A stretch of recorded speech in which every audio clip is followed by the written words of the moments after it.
यावगा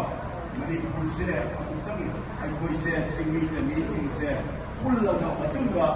अखोई से अबद्ध ओइबो खलाव लावदी यारोय हैदना अखोई यूएनसी की माइकेदगी अदुगा लेदिबा यूएनसी की ग्रुप सिंग लोइना तंपाक लेदिबा सिविल सोसाइटी मयाम की एडवाइजर मयाम से कोई तरे तरा थोंना खनरब मतुंगा हंजन हंजन खनरब मतुंगा अखोई मसीकी अपुनबा बॉडी से सेम रगदी यारोय हैदना अनवन तौदना होटल इंफाल गा नागा सिंगा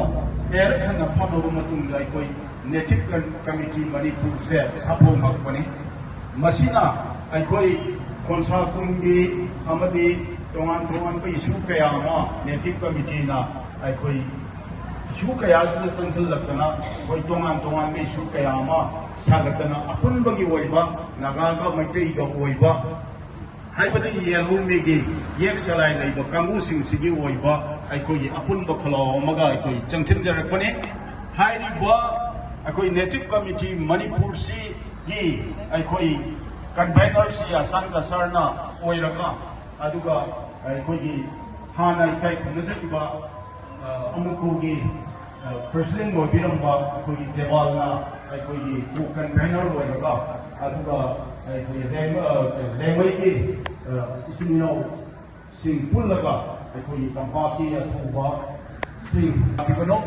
अदुगा येलो मी सिंह अखोई लेरिबा येक सलाइ लेबसिंग जे पुंजनदबदी यारोय हैदना स्वाइन तौदना नेटिव कमिटी मणिपुर से सेमगा हुजिक मथंग मथंग ओइना संसन जरेबा मयामगी खलाव कया अमदा अखोई सरुक यारगा अमसुंग अखोई हाना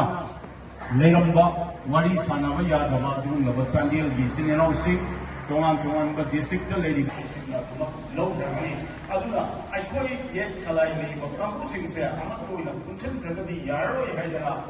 नेटिव कमिटी